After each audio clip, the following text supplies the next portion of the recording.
Kanina pa po kami, Doc, at Atty. Marlon. Maos na kayo. Maos na. Pero sulit po ito dahil nakaharap pa rin po namin kayo. Kay Rek, Atty. at Dr. Loren, naka-live po kami lahat dito ngayon ng mga vloggers. Ano po ang nangyari, ano pong resulta, at ano po ang nangyari doon sa loob? Si Attorney. Lapit po na lang kayo Si rito ng konti. Attorney Basanto. Dito po, Atty. lapit na konti. First party nominee natin. Para mas marinig kayo. Magandang hapon sa ating lahat. Nakasan nyo na lang po. Maraming salamat kasi you're doing this for our country. Alam niyo naman yan. Alam niyo naman, kilala niyo naman kung sino kami, kung saan kami nagsimula, kung ilang taon na natin ginagawa ito. So unang-una maraming salamat. Pangalawa doon sa filing natin, meron na tayo sa document na kailangan. So inaayos na, pinapunta na para talaga na kaibigan natin abogado at babalik. Kasi yun na lang inaayos. Kaya papasalamat ako sa inyo, but hihingi ng dispensa, matagal sa dito. So hopefully, this is just the start of something new for all of us. Ma'am Lorraine, Palakpakan muna natin sa Atty. Marlon! Tunay na party list ng mamamayan. Yes! Tunay na party list ng mga katutubo at tribo. Yes! OFW, kaya At OFW, siyempre. OFW. Ma'am Lorraine, ikaw muna. Kay Rek, Ma'am Lorraine. ipalog ko lang po, no? Ituloy niyo po yung ano about doon sa ano kasi mayroon po nagko-comment sa live kay Rek na mukhang ano daw nangyari, parang ginurgur yata doon yung ano filing ninyo. Yan, mas maganda linawin nila. Hindi naman, okay naman tayo sa COMELEC. It just so happen na there's a requirement kailangan doon sa magsasubmit. No? So, pinalam sa amin, tinanong namin kung gagawin namin at ang papel ay ginawa na at papanatarihan na lang, babalik para nasin yung COMELEC. Yun ang kailangan lang natin. Attorney, ito po ba yung ipanaw last 2022 elections po? Yes. So top 60 po kayo noong nakaraang election. Gaano po, anong tanong? Ano po yung nagbubunsod sa inyo na patuloy po nating pinaglalaban po ito? Ma-remember niyo yung 2022, dalawa yung party list natin, yung Sambayanan, saka yung Ipanaw. Ginawa natin ngayon, iisa na lang Ipanaw Sambayanan. At bakit natin ginagawa ito? Kasi walang nagbago. Kasi nung 2022, humingi tayo ng pagbabago, pagtingin, pagkilala sa mga urban poor, sa mga indigenous people, sa mga FRs. We have the same problems until right now. That's why we have to continue the fight. Okay lang, antayin natin sila. Okay. Maghingi muna tayo ng, hindi pa naman kami alis, na bigay kami ng oras, bigyan natin ng statement si Ma'am Lorraine. Para marinig nyo rin kung bakit siya sumama sa Ipanaw Sambayanan, and then mamaya magdadagdag kami sa katanungan nyo. Salamat at napakinggan nyo kami. Gusto ko sanang dagdagan yung sinabi ni Atty. Marlon kasi napakahalaga noon. Yung sinabi niya na ito yung totoo, ito yung party list natin kasi napakahaba ng biyahe natin. Napakahaba, akala natin matatapos na yung pala hindi, diba? So, yung totoo lang, sa totoo lang, marami ang lumapit sa Ipanaw Sambayanan. Galing talaga ng timing ng asawa ko. Maraming lumapit sa Ipanaw Sambayanan na nag-offer ng pera para sila ang umupo bilang party list nominee.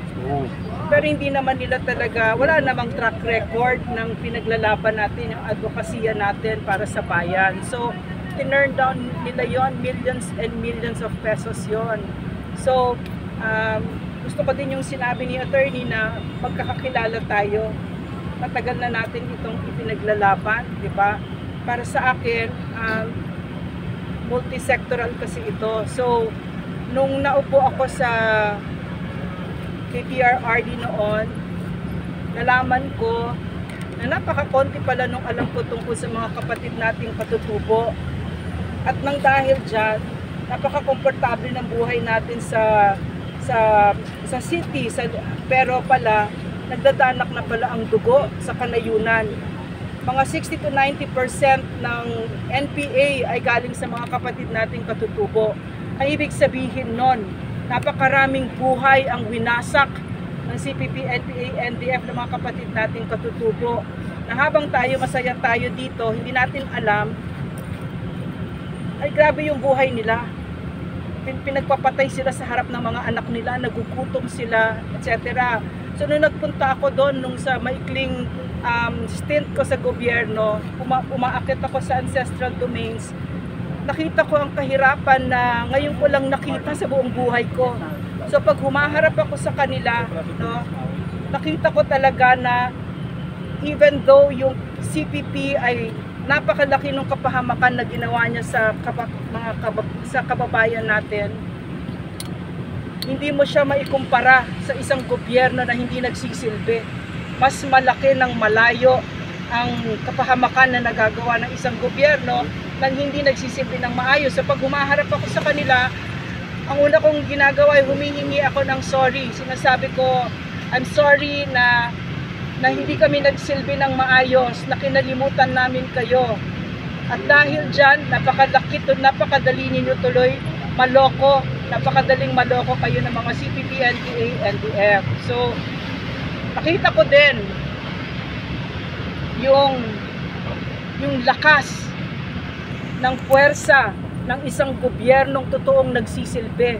Kasi yung ating mga kapatid na katutubo, nung sila ay nakaranas na ng gobyerno, ng kalinga ng gobyerno, sila mismo ay tumalikod sa CPP, NPA, NDF at doon natin na ipabagsak ang CPP, NPA, NDF.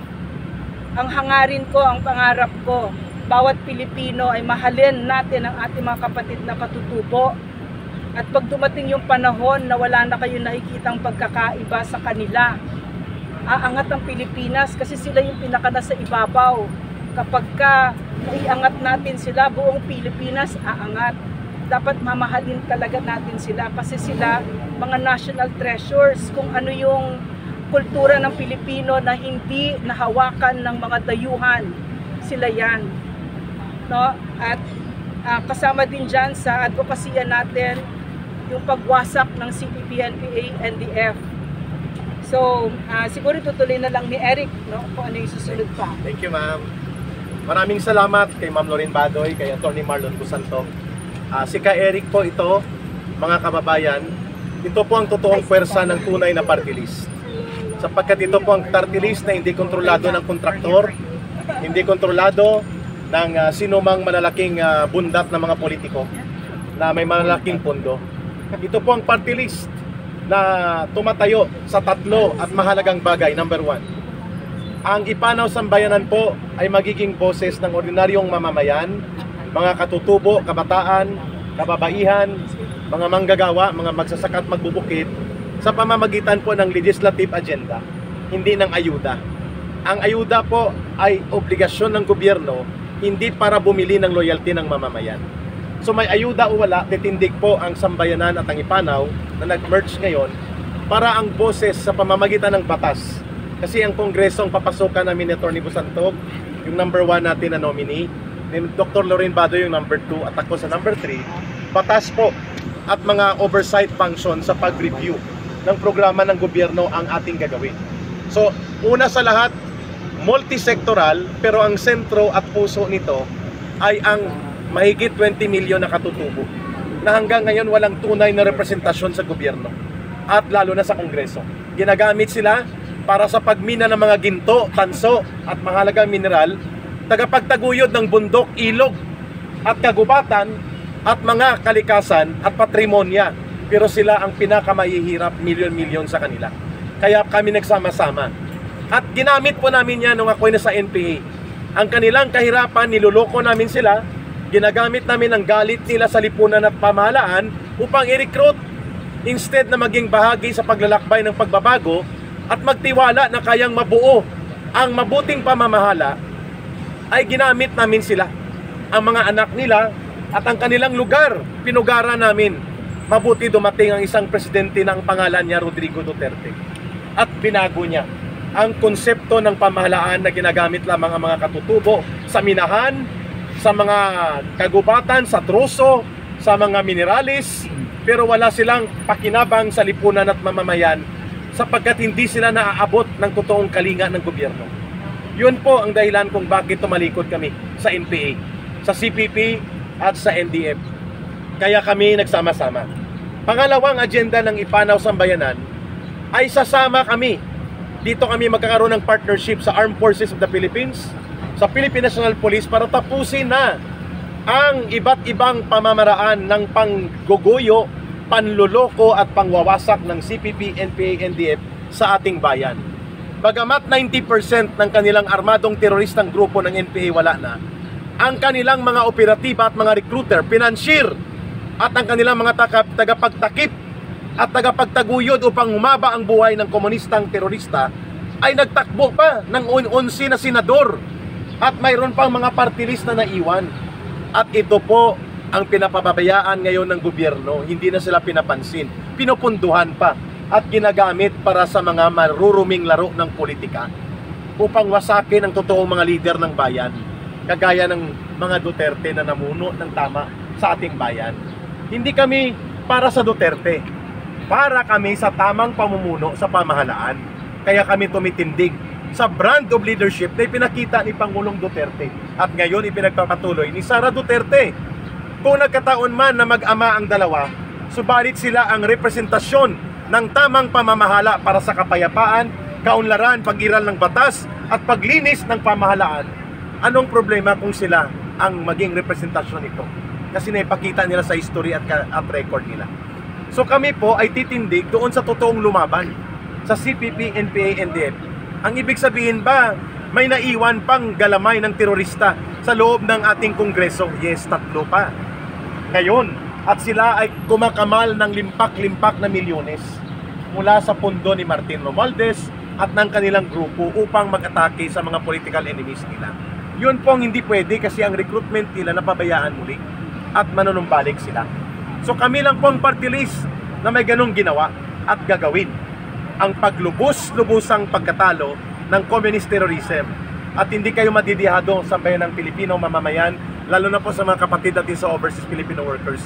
Kaya po namin yan panindigan ang sinasabi namin, sapagkat before pa kami papasok sa party list at sa kongreso, sa Kaliman, ginagawa na namin sa loob ng mahabang panahon sa nakaraang gobyerno at ngayon ipinagpapatuloy namin kahit hindi ganon kalakas ang suporta sa amin ng kasalukuyang administrasyon. Number 3, kami po ang mananawagan na dapat ang kongreso, pag pumasok man kami at palarin, ay hindi dapat pugad ng mga buhayang politiko na parang pagmamayari nila ang pundo ng gobyerno. Ang unang panawagan namin, ang kongreso dapat ay example ng transparency sa gobyerno. Ang lahat ng pundo at lahat ng mga ginagasto at lahat ng mga proyekto, including flood control project, ay dapat nire-report ng COA at ng kongreso sa taong bayan. Walang mali sa gagawin dapat yan. Lalo na po ang tinatawag na expenditures at ang mga pondo na ang hinihingi lang, certification lang, papel lang. At alam natin na ibinubulsa ito nila. So kami ba ay hindi magiging bahagi ng sistema na ito? Yes, tatanggap kami ng pondo pero gagamitin sa tama at hayag at lantad, hindi para ibulsa. Klaro tayo doon. Ikukwenta dapat sa taong bayan yon. Ito po yung tinatawag nating kampanya na hindi nyo pera yan, pera ng taong bayan yan. So kung may pondo man kami matatanggap sa loob ng kongreso, lahat ng kongresman at mga senador, magpapasa kami ng paninindigan, patakaran at resolusyon. Suportahan man nila o hindi na dapat ito i-report by the single centavo, hindi exempted ang kongreso sa transparent audit and report ng financial, including ang proyekto na pinapakialaman ng mga kongresista, dapat i-report sa taong bayan. Sana pupunta ang gastos nito. Hindi naaanod sa baha at bulsa na kanilang binubutas ang mga pondo natin. Ang panghuli, kami po ay tutulong sa Armed Forces of the Philippines, sa Philippine National Police, at sa ating mamamayan na paninindigan natin ang totoong pagsuporta sa rule of law. Ibig sabihin po, ang Kongreso ay hindi dapat ginagamit para sa mga tao nang alam lamang ay mag-contempt. Si Mr. Contempt, si Miss Contempt, at ginogorgor at kinakatay ang karapatan ng mga resource persons diyan. Ang Kongreso dapat ay maging profesional. Ito dapat ay sadlak at paninindigan sa pagtatanggol ng karapatan ng bawat mamamayan. Yun ang totoong oversight. Hindi po yung paggamit ng abuso sa kanilang order to contempt, ipakulong ang mga tao, bastusin, at kanilang tanggalan ng karapatan at naranasan namin ni Ma'am Lorraine Baduyan. And we believe Atty. Busantog is courageous and experienced enough to stand for that. Hindi po natin bibitawan ng oversight function ng Kongreso to investigate projects, to investigate programs of the executive and other agencies of government, pero hindi dapat ito abusuhin para magpakulong ng mga tao at labagin ang mga karapatan ng mga tao at gamitin ang Kongreso to weaponize Congress para gamitin sa political persecution and manipulation. Yun po ang aming gustong panindigan. At naipakita po yan ni Congressman Marcoleta kung paano itutuwid yan. Ang mga kongresista na ang alam nila ay maglantad ng mga mamahaling bag, kotse, armas, baril at pera na parang alam naman natin na yan ay galing sa pera ng bayan. Yun po ang mga walang karapatan na pumasok sa Kongreso. Kaya kami nagdesisyon na 3 at ang buong mamamayan na mabuo ang Ipanaw Sambayanan. Yun po ang pagkakaiba ng party list na ito. Maraming salamat. Thank you so much. Mayroon kaming tanong. Tanong ng taong bayan, hindi masyado pamilyar sa kanila ang kahulugan ng Ipanaw na word. At bakit Ipanaw Sambayanan? At bakit Ipanaw? Magandang umaga, ay magandang hapon din sa atin. Ang word kasi na Ipanaw is coming from the indigenous term mula sa Mindanao. Ang ibig sabihin po ng word na Ipanaw ay paglalakbay. It's the journey, kasamang sambayanan is the journey of the nation. Kasi alam naman natin sa buong history ng Pilipinas kung paano naglakbay ang mga indigenous peoples, ang mga mamamayan, at ito yung ginagamit nating salita para magbuklod-buklod ang ating mga sektor.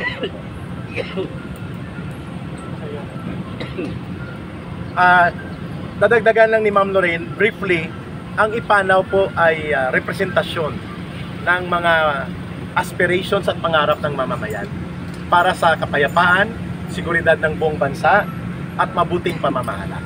Yun po ang paglalakbay natin. Sambayanan, buong bayan, buong mamamayan. Kasi kami po ay multi-sectoral group na sinabi na kanina ni Dr. Lorraine, at ang aming representasyon ay hindi para paalsahin ng taong bayan na magrevolusyon, hindi po, na mag-armado laban sa gobyerno, hindi po. Ang amin ay paglalakbay sa kapayapaan, katarungan, at kaunlaran ng mga katutubong pamayanan at ng buong sambayanan. Kaya Ipanaw Sambayanan. Kaya 3 bagong K kami. Kami po ang bagong KKK. Paglalakbay ng buong sambayanang Pilipino, ng buong mamamayan para sa kapayapaan, katarungan, at kaunlaran. Yun po ang kanyang purpose ng Ipanaw Sambayanan. Binibigyan tayo ng isang mahalaga na oportunidad para tayo ay magkaisa. Kasi ang Pilipinas, no, tayo ang kultura natin, ang lipunan natin, sobrang watak-watak. Nakikita ko na through the IPs, no, tinuturo nila sa atin, ang itinuturo nila sa atin ay magkaisa tayo. Dahil sa pagsilbi ng gobyerno ng maayos sa ating mga kapatid na katutubo na padapa sa buong Pilipinas, ang CPP, NPA, NDF. So sakit ng, sakit ng kalingkingan, sakit ng buong katawan. So kahit ngayon, napakaganda, napakahalaga na mapasok natin yun sa ating puso, na kahit magkakaiba tayo ng paniniwala, no, ay magkakaisa tayo. Hindi natin ang ating bansa nakakaawa kasi sobra na pag-iwanan. So mas maganda talaga pag natutunan natin na nagkakaisa tayo at sabay-sabay. So I guess that's it. Yes. May tanong yata si Brother BMR in behalf of the group. Sorry. Ayan. Okay. Ayan, tatanungin po natin si Eric, mga kababayan, patungkol po dito sa nangyayaring liquidation by certification lang po, tungkol dito sa budget ng Congress. Paano po talaga ang mas magandang gawin kung ikaw ay maluluklok na bilang congressman? Ang maunang manuluklok po number 1 namin. We need 250,000 votes para papasok kaagad ang number 1. 1 seat tayo kaagad.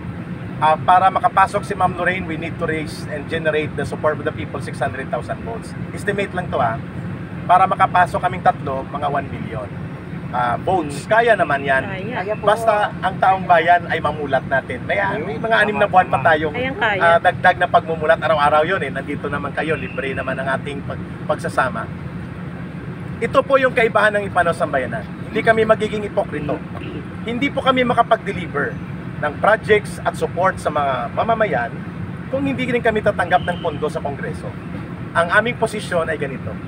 Every single centavo na ibinibigay sa congressman o sa senador ay dapat ina-account. Hindi exempted, including ang ang tinatawag na miscellaneous and other expenses or contingency fund. Mantakin nyo ganito bibigyan si Congressman Raul Manuel, Franz Castro, at si Arlene Brusas, puro ito mga Communist Party, tagapagtanggol ng NPA. Bibigyan sila ng 1 million kada buwan. Isa-isa, 3 sila. Ang kanilang ibabalik lang sa House Speaker at sa Committee on Accounts, bond paper na nakalagay, nagastos na nila. Alam natin na binibili ito ng bala. Alam natin na ito ay ginagamit sa pagpapundo sa NPA.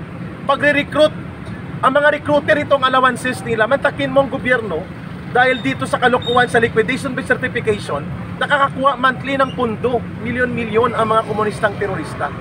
Ang pinag-usapan natin, 312 na mga kongresista. Mantakin nyo, every month may tag 1 million sila. Itong ginagamit nila sa pagpapalibing sa mga mahihirap na namatayan, mga nakagat ng aso, pupunta kay congressman, naintindihan natin yun. But you have to liquidate. You have to prove na nagastos ng tama. Ang aming bottom line, walang single centavo sa kaban ng bayan na ginagamit ng congressman, ng senador, ng presidente, ng vice-presidente at lahat na nasa gobyerno na hindi inire-report sa taong bayan. Ginagawa po ito sa mga bansa kagaya ng Canada. Sa Canada po, online ang ginagastos ng Prime Minister every month at pwede ka mag-question bakit gano'n ang gastos. Bakit hindi natin sundin yun? Bakit ka gumastos ng 300,000 sa pagpapalibing ng 10 patay? Saan ito?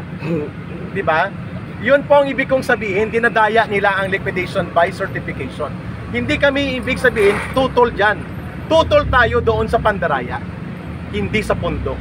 Ang pondo ay dapat gamitin ng tama, may accountability, may transparency, at malinaw ang benepisyo taong bayan, hindi bulsa ng mga politiko. Klaro tayo Kaya namin kinu-question yan. Ang ibig bang sabihin, tututulan namin ang mga pondo na ito? Hindi. Ang aming panawagan, ibukas, ilantad, ibuyagyag, ipakita sa tao saan napupunta yan. Walang mali doon, di ba?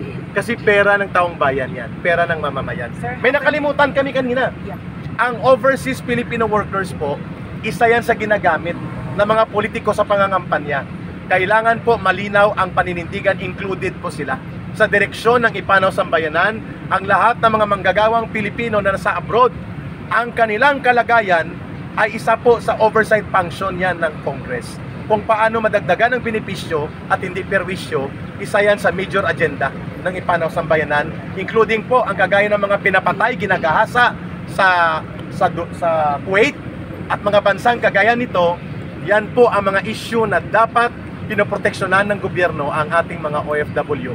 Ang function namin dyan sa Kongreso will be the advocate to broaden and strengthen all support for the security and benefit ng mga manggagawang Pilipino sa abroad. Yes, ma'am. How can you impose liquidation by Paano mapatigil? transparent accounting? Okay. Kung ang lahat po ng politicians ay against dyan, Attorney at Marlon pa rin wala. sa certification. Okay, dadagdagan ko lang, pero paunahin ko ng abogadong sumagot. Kung yan ba ay legally viable. Alam po naman natin na ang pondo ng bayan, we have to be accountable at every turn, at every cent. Totoo po na mahirap siyang gawin kasi halos lahat tumututol or probably lahat tututulan yan. But it doesn't mean that we have to be silent about it. Because there comes a time when the people themselves will have to demand that there should be accounting. At hindi natin ipapalimot na yan ay malilimutan. So dahil hindi siya ginagawa, hindi siya, ibig sabihin hindi siya pag-usapan, let's talk about it. Let's talk about it. Agree. Alright, dagdagan mo please. Thank you, Attorney. Clear. Kasi kami politiko, hirap na hirap. Personally, I can speak for myself. Nahirapan akong tanggapin itong hamon sa akin kasi hindi ako politiko. So ano ba yung ibinibigay natin dito? Kung sino lang talaga kami. Kung sino kami, yung pagkatao namin, yung pagkakakilala ninyo, yung unblemished na track record, yung nagsisilbi at hindi nagnanakaw sa bayan. So, gusto ko yung sinabi ni attorney na porket ba alam natin na hindi tayo mananalo dyan sa Kongreso, kunyari dun sa labanan dun sa funds na yan, ay hindi tayo magsasalita. Siyempre hindi. Porket ba ako, masakit ang puso ko sa Kongreso ngayon, ibig ba sabihin noon ay hindi na tayo lalaban? Siyempre hindi. Dapat maniniwala pa rin tayo At lalakasan pa rin natin ang loob natin na lumaban. Ang kaya naming ipangako sa inyo ay mag-poses kayo sa Kongreso.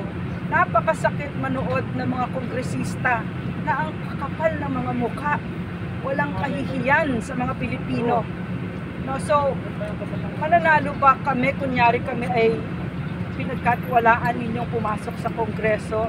Mananalo ba kami dito sa kakapalan ng mga mukha nila? Siguro hindi. Pero ibig ba sabihin noon ay hindi na tayo dapat lumaban? Hindi. No? Merong kasabihan sa English, no, na part of the job is knowing that the job is never done. Ibig sabihin, fight lang ng fight. Tapos, one day, gigising tayo, yung bansa na gusto natin, yung kongreso na gusto natin, ay nandyan na. O, dahil ipinaglalaban natin yan. So, basta yun ang gusto lang namin ipangako na kami ang magiging boses ninyo at lalaban kami para sa taong bayan. Yun. Dagdagan ko lang kay Ma'am Lorraine. Thank you, Mama. Ang liquidation by certification hindi batas. Ito ay binunga ng Joint House and Senate Resolution number 10. Pwedeng tanggalin kung gusto, pwede. Kasi nga ang kasabihan, pag ayaw, may dahilan. Pag gusto, Maraming may paraan. paraan. So kami, sama yung binabanggit ng kasama ko, ni Ma'am Lorraine Badoy, bagamat hindi kami makakakuha posible ng majority votes kasi dyan nga dumadaan ang pandaraya, pero hindi kami tumahimik. At kami ay magliliquidate ng pondo namin. Kung hindi man yan gagawin ng mga kasama namin ang pananagutan nila sa taong bayan, hindi sa amin. At ang aming pananagutan ay sa mamamayan. Ipapakita namin na pwede palang gawin na ang mga contingency fund, ang mga tinatawag na mga pundo na milyon-milyon na liquidation by certification, pwede palang gawan ng totoong transparent, accountable accounting at ipakita ang report sa taong bayan. Pero we will really question kung bakit parang above the law ang Kongreso pagdating sa pagiging transparent sa kanilang pondo. Hindi po kami mangangako ng mga bituin at mga ng araw na aabutin natin. Ang aming gagawin ay kung ano ang nararapat sa pagtatanggol ng karapatan at kabutihan ng mamamayan. Oversight ng Kongreso po ang pag-check kung naaabuso ang karapatan ng mamamayan.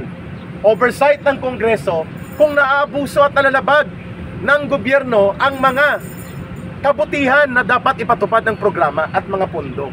Hindi po oversight ang magpa-contempt ng mga tao basta-basta, ang manggipit at mangbastos, manigaw ng mga resource person. Hindi po yan oversight function. Yan po ay power tripping. Hindi po dapat ginagawa ng Kongreso yan. Binabastos ang mamamayan at ang lahat pag dumating dyan ay parang sobra pa sa korte.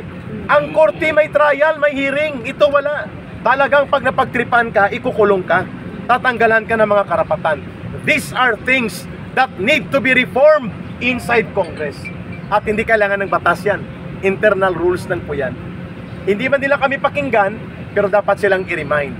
At pangatlo, hindi rin kami po papayag na ang mga kalaban ng gobyerno, kahit na sa loob sila ng Kongreso, ay hindi kami pipiyok upang ipagtanggol ang karapatan ng mamamayan laban sa mga infiltrators na ito. Klaro tayo dyan. Sino po sila? Yung tatlo. Si Franz Castro ay convicted criminal. Dapat ikulong ito. Yun pong una naming hahanapin, bakit ang mga convicted criminal ang nagiging tagapaggisa at mga tagapagkatay sa loob ng Kongreso just because nakaupo siya. Hindi pwede yun. At ito'y may mga pananagutan. Ito pa pala ang aming hahanapin. For the last 2001 to 2024, mahigit 10 bilyon na pondo ng gobyerno natin ang kinuha ng CPP, NPA, NDF at hindi na ibalik sa pondo natin. 2001 sila nagsimula. Hahanapin natin ito at sisingilin at ipapabalik sa kanila. At pipigilan natin makabalik sila. Yun po ang dahilan kung bakit may ipanaw sa bayanan.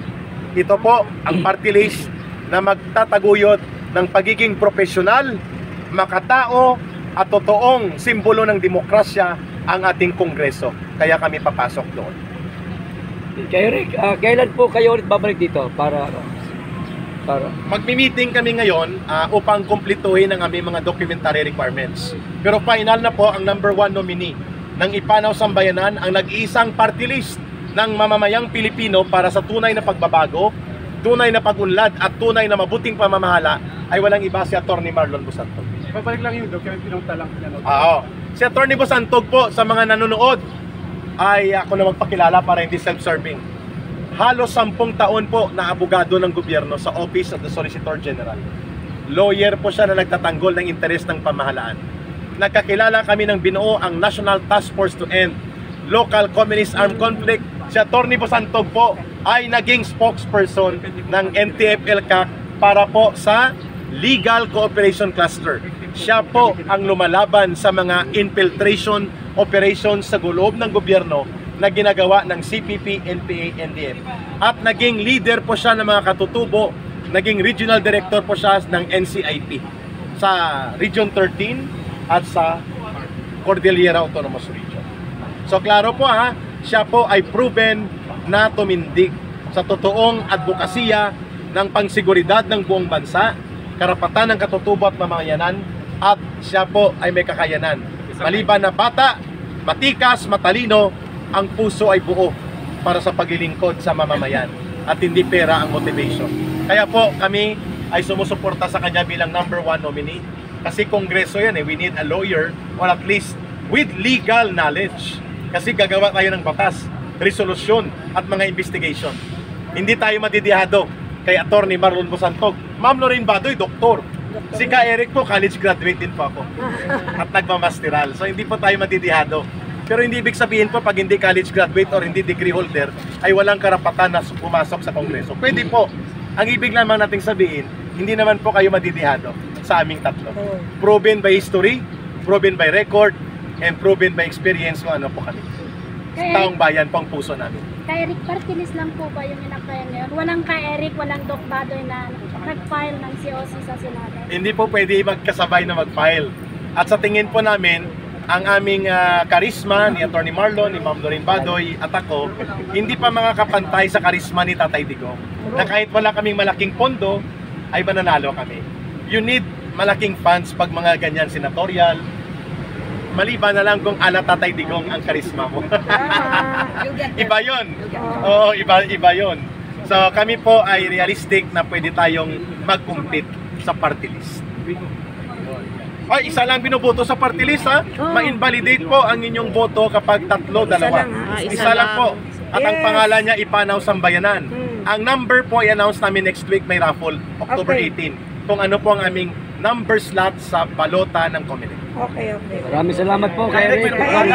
Thank you. Since Meron pa. nabanggit po natin na 20 million yung ating mga katutubo. Almost 20 million nationwide. Mayroon ba tayong specific na programa para sa ating mga katutubo? Sa akong katutubo, gusto ko lang. Ay, yun nakalimutan ko. Yung sa haba-haba ng introduction Taga Cordillera mismo pala katutubo. Anong tribo mga ulit, attorney? Isa tayong kanang-kana, isa tayong igoro. Siguro. Matago-tago ang in. Matagot-tagot ako ang in. Okay. Una-una, we want to create a Department of the Indigenous Peoples. Ang departamento kasi ngayon yung nangyayari sa NCIP, ang isang nagpapahirap sa ating mga katutubo is the idea na gusto nilang palitan ng IPRA at gusto nilang i-abolish yung NCIP. But the solution to the problem is that why not elevate yung NCIP at gawing department so that yung policy niya will be a part of the cabinet discussion. If you want to truly represent the interests of the IPs, bring it to the highest level of policy discussion in the cabinet meetings. So our policy number 1 is tapusin na yung pagpapatitulo sa mga lupa ng mga IPs kasi yung cause ng mga violence, problema ng mga IPs is that for the longest time, for more than 100 years, the title to their land is not yet to be effectively recognized to the government. We want to finish that. Pangalawa, to establish a Department of the Indigenous Peoples. Pangatlo, magbigay ng proper representation because there's a lot of problems from the indigenous communities na gusto nang dalhin sa national, sa libon ng Congress. So basically, yun yung primary objective natin kung bakit tayo tumatayo para sa mga katutubong pamayanan ng Pilipinas. May nagtatanong, attorney, ano daw ang ating magiging programa sa mga new media practitioners kagaya nila na considered as one of the pillars of information platform sa buong mundo. Yung mga vloggers, mga kagaya nila, whatever support and agenda sa legislative ang pwede daw natin sa kanila. tinanong yan sa akin kahapon at ngayon sa gusto ko ilantad at ipakita sa inyo para mapakinggan nyo kung ano ang iniisip namin tungkol sa mga new media practitioners kagaya ninyo. Attorney, may dadagdag lang ako. Linawin lang po natin. Yung mga vloggers po ay volunteer lang po kami rito. Yes. Volunteer as in. Wala. General. At ito ay inorganize on your own. Yes. Yes. Thank you! Thank you sa pag-organize ng gathering na ito. Dalawang sagot lang sa isang tanong na yan. Unang-una, nakarinig ba kayo sa time ngayon kung bakit tahit-tahimik ang traditional media? Except SMNI. Yes, except you, guys. Pero ang sinong pinaka-maingay at sinong pinaka-matatapang sa panahong Vloggers. Vloggers. Yes. Kayo. Ngayon nanghihingi kayo kung anong gagawin natin sa mga vloggers, anong mga kailangan nila. Ang tanong ko is, ano ang kailangan ninyo? I will not assume na alam kung kailangan nyo, but this is a participative democracy. Yes. You came to Congress, you tell us what you need, and let's discuss about it. Yes. Klaro. Simple lang naman eh. Tatalino nyo dito, di pag-usapan natin kung anong kailangan nyo. And you will be included in the program. Attorney, ang kailangan po talaga ng mga vloggers ay yung nasusulat sa Constitution. Na ipatupad po natin yung freedom of speech. Yun. Na hindi kayo hinaharas. Hindi kami Mabuhay marami kayo. Ang freedom of speech, ang freedom of expression are constitutionally mandated. Dapat nirespeto yan ng gobyerno. Sa mga panahong hindi siya nirespeto, hindi kailangan ng batas dyan. Kailangan yung tapang pa kasi sabi ko kanina. Because nobody stop you from being courageous. Eh yung mga ibang traditional mass media, something stop them from being courageous. Corporate interest. So dito syempre kayo nagsimula kayo, ang advocacy niyo is to inform the people of your opinion of what's happening. You are here because you believe in the freedom of the press, the freedom of expression, and you continue doing that. If you need protection, probably legal protection is something that we can help. Yes. Yun, legal support. Thank you. Palakpakan natin sa attorney, mga kababayan. Ayos, legal support sa yun. Eric. Ayun lang. Okay, Happy so, ka naman. nung unang panahon, no, nung unang President Marcos, bakit siya tumagal ng 20 plus years? Kasi wala pang internet noon. So kung sino yung kinontrol niya ang media noon. So siya lahat yan, no? Hindi lumabas yung mga balita. So kami, no, na ako lumaki Marcia, no, baby ako. Kung ano lang sinabi ng Inquirer, hindi Inquirer, anti-Marcos dati ang Veritas Inquirer, no? So ang etc. all of that, no? Kung ano sinabi ng mainstream media, yun ang pinaniniwalaan namin. Pero ngayon, napakaganda. Napakaganda kasi nandyan kayo. Walang edit. Katulad namin, nagkakaintindihan tayo kasi pare-pareho tayo dito. Sino ba may pera dito? Wala. Diba? Wala kaming yung sinasabi ni Martin Romualdez noon na in order to the entry fee for Congress is ₱500 million. I heard him say that. No? Wala pong may ganyan sa amin. Ang maibibigay lang namin, maibibigay ko lang ay yung track record ko na ako'y nagsilbi ng may integridad at hindi ako nagnakaw sa Pilipino. Kayo din ay gayon. Gayon din kayo. Diba? Hindi ninyo kailangan ng pera para gawin ninyo ito para sa ating bansa. At bakit natin ito ginagawa? Para sa ating mga anak at sa salinlahing Pilipino. So pag years from now, pagpatay na tayong lahat, our children will look back on this time and they will see na ipinaglaban natin sila. No, at hindi natin kinailangan na bayaran tayo. Yun yung sinasabi ni Attorney Bosantog, natawa ako dahil sinabi niya, kinikwento niya sa akin, may nag-o-offer ng milyon-milyon para magpakaupo sa Panao sa Bayanan. Ang sabi niya, ang hindi nila naiintindihan ay prinsipyo. So yun yung ipinaglalaban natin dito. Napakasarap mamuhay nang meron kang prinsipyo at meron kang pagmamahal sa bayan. So ako'y nagpapasalamat sa inyo kasi kayo na lang talaga ang lumalaban. Kayo yung kailangan ng Pilipinas ngayon. Ang katotohanan ay napaka makapangyarihan. Diyan natin napabagsak ang CPP, NPA, NDF nung sinabi natin na ang Makabayan Bloc ay CPP, NPA, NDF na dati walang nagsasabi. Pero dahil dyan tuloy-tuloy na nagpabagsak natin, nagsabi lang ng katotohanan. Pero maraming ibinato, pero tumayo ka lang. Diba? Kunin mo lang lahat ng ibabato. Kayo ay binabato din kayo. Diba? Binabato kayo. Lahat tayo ay nagbabayad para sa ating kalayaan. Ganun naman tayo. Ganun naman ang kwento ng Pilipino. Duyan tayo ng mga magigiting. So I'm very, very proud of you and I'm very grateful for everything that you do. Sa panghuli, kung wala nang tanong, Meron pa last. okay. Susuportahan ba ninyo kung sakasakaling maupo na kayo sa Kongreso? Susuportahan ba ninyo yung panukalang batas na isinusulong ni Congressman Pulong Duterte, yung hair follicle drug test? Yan. At live sana. Yan. Oo, ako. Sumagot na. Yan. Ikaw si Atty. Basantog na muna paunahin. Ito, maganda to. Yan, go ahead, Atty. Basantog. Ang janitor ng pamahalaan, pagpapasok ka sa gobyerno, magsasubmit ka ng drug test. Being leaders of the country, you start from the top. Hindi mo dapat requirement yan ng mga janitor lamang, ng mga ordinary manggagawa ng gobyerno, but it should be a requirement for all. Unang-una, kuha ka ng lisensya ng baril, kailangan mo ng drug test. Ang tao na magmamando sa lahat ng may mabaril sa Pilipinas, ang Armed Forces of the Philippines, hindi siya dapat exempted. Kukuha ka ng neuro para sa mga yan, dapat hindi ka rin exempted. So it means that the issue of drug is something that's important to us. Kasi kung ang janitor kailangan niya ng drug test, bakit hindi yung mas mataas pa yung posisyon? So, in the same manner that it was imposed by Congress, we should also demand Congress and all government agencies, including elected officers, to undergo drug test bago makakuha ng kahit anong government position. We will do that. We will support that. We will start, no? Kung kailan man tayo, Kaya tayo, kami mismo, tatlo kami mismo handa kami magpa-drug test. Pwede During sa- before the campaign period starts, we will do that. Wow! In Yan. public, Wow! Wow. Palakpakan natin!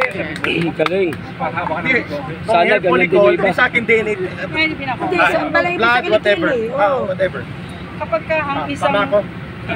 kapag ka ang isang ama ay drug addict, diba? Sinisira niya yung Pilipinas, ay ang kanyang pamilya. Pero kapag ka ang isang kongresista ay drug addict, distrito niya sinisira niya. No, sunod-sunod yan.